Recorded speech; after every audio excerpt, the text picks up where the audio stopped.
Bhishma's life is remembered through education, renunciation, institutional service, war, catastrophic injury, teaching, sacred recitation, and chosen departure. Ichamrityu. Its relevance to medicine does not depend on reading these events as clinical history. It lies in the observations the narrative preserves. Formation foregrounds how learning, mentorship, and responsibility contribute to expertise and judgment. Commitment reveals how a public decision may organize identity across decades while creating both integrity and constraint. Fulfillment shows that bodily dependence may coexist with communication, agency, wisdom, spiritual meaning, and social contribution. These observations do not prove modern theories. They make important questions visible. The Sanskrit to science framework begins with the text, proceeds through philology and historical context, extracts a neural behavioral observation, introduces contemporary scholarship cautiously, and culminates in a testable hypothesis. Science investigates mechanisms, associations, and causality. Literature preserves experience, ambiguity, interiority, and the long consequences of human choices. Medicine requires both. It needs evidence to determine what works, and it needs narratives to recognize what matters. The Mahabharata need not be treated as either a relic of the past or a substitute for experimentation. Read with philosophical discipline, historical humility, clinical attentiveness, and scientific openness. Bhishma's life can become a continuing partner in humanity's effort to understand learning, identity, suffering, aging, wisdom, death, and the conditions under which the human life acquires meaning. Human life acquires meaning. So I'll conclude by providing a short summary in Hindi, Sanskrit, and English.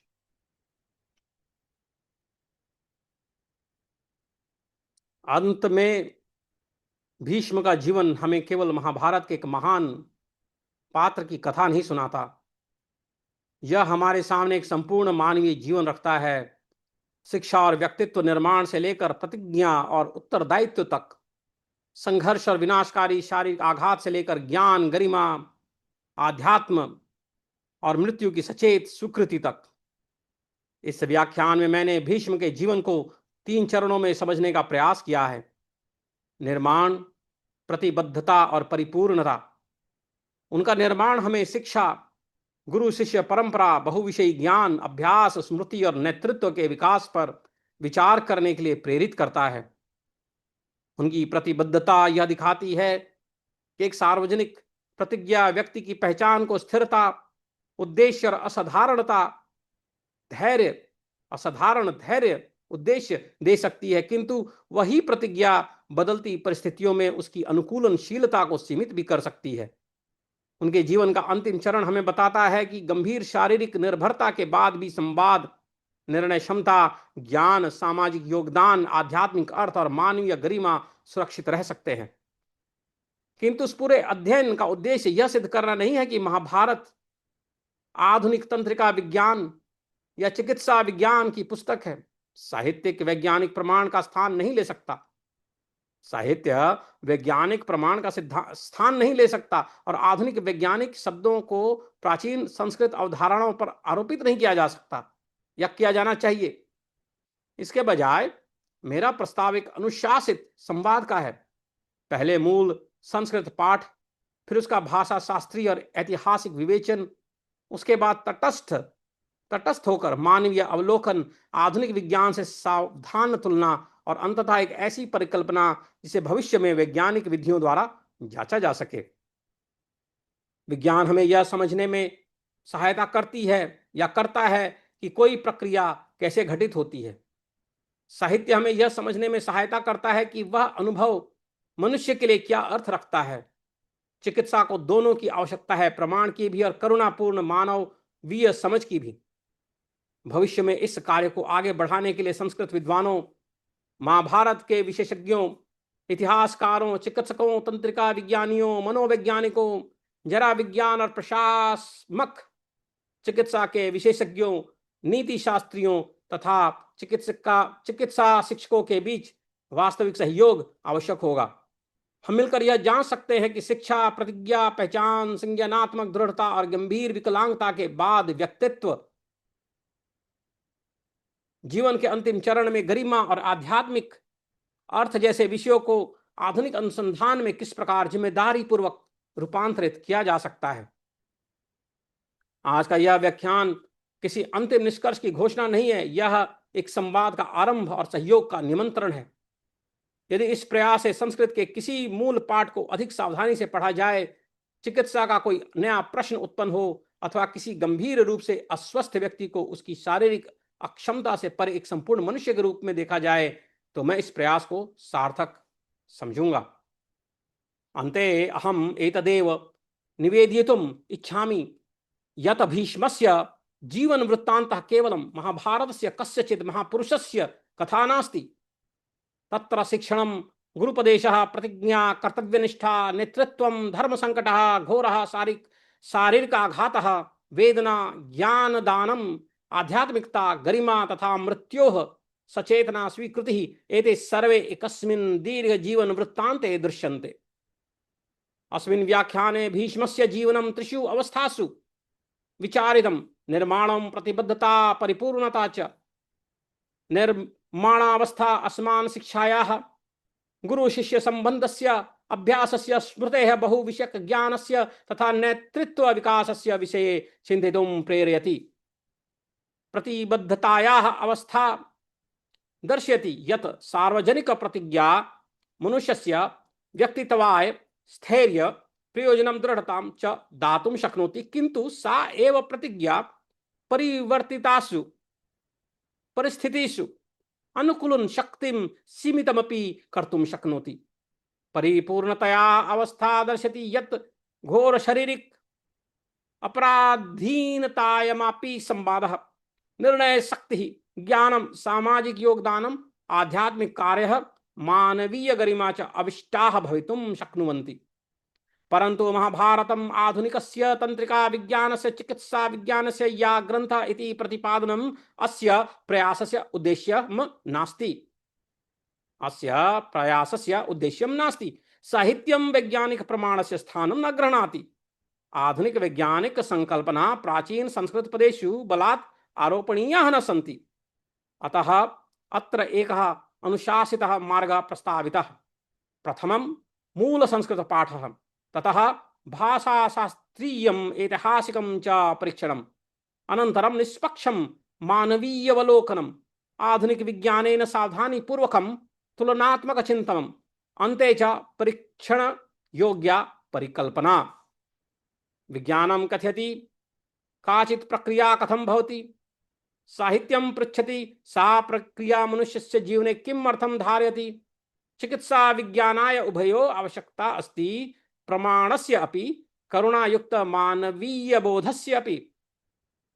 अस्य कार्यस्य भावि विकासाय संस्कृत विदुषाम्, इतिहासविदां, चिकित्सकानां, तंत्रिका विज्ञानानां, मनोवैज्ञानिकानां, जरा विज्ञान विशेषज्ञानां, प्रशामक चिकित्साविदों, नीति शास्त्रज्ञानां, चिकित्सा शिक्षणां च सहयोगः अपेक्षितः अस्ति। परस्परं सहकार्यं कृत्वा वयं शिक्षायाः, प्रतिज्ञायाः, व्यक्तित्वस्य, संज्ञानात्मक दृढ़तायाः, विकलांगतायामपि व्यक्तित्वस्य, अन्त्यजीवनस्य गरिमायाः, आध्यात्मिक कारिथस्य च विषये नवीनान् परीक्षणायोग्यान् प्रश्नान् निर्मातुं शक्नुमः। In the closing, the life of Bhishma offers us more than the story of a remarkable figure in the Mahabharata.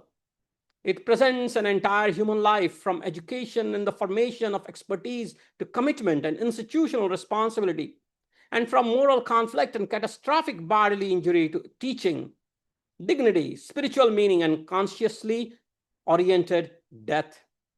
In this lecture, I have examined the life through three phases: formation, commitment, and fulfillment. Formation directs our attention to education, mentorship, multidisciplinary learning, memory, practice, and the development of judgment. Commitment reveals how a public vow can give identity, extraordinary coherence, purpose, and endurance, while also limiting flexibility when circumstances change. Fulfillment shows us that severe physical dependence not only need not extinguish severe physical dependence need not extinguish communication, agency, wisdom, spiritual meaning, social contribution, or human dignity.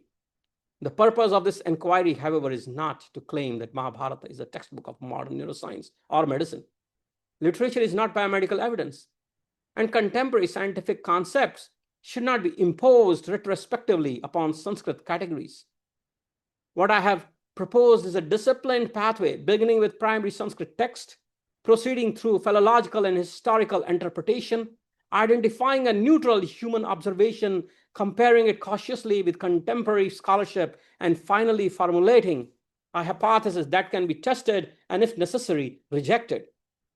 Science helps us investigate how a process occurs. Literature helps us understand what that experience means within a human life. Medicine needs both. It requires evidence to determine what works, but it also requires narrative understanding to recognize what matters. The future of this work, therefore, depends upon the genuine collaboration among Sanskrit scholars, historians, clinicians, neuroscientists, psychologists, gerontologists, palliative care specialists, ethicists, and medical educators. Together, we may develop responsible research questions concerning education and expertise, identity and commitment, cognitive resilience, personhood after catastrophic disability, dignity near the end of life, and the place of spiritual meaning within care. My work, this lecture, is not intended as the final word. It is the beginning of a conversation, a proposal for a research program, and an invitation to collaborate. An invitation to collaborate.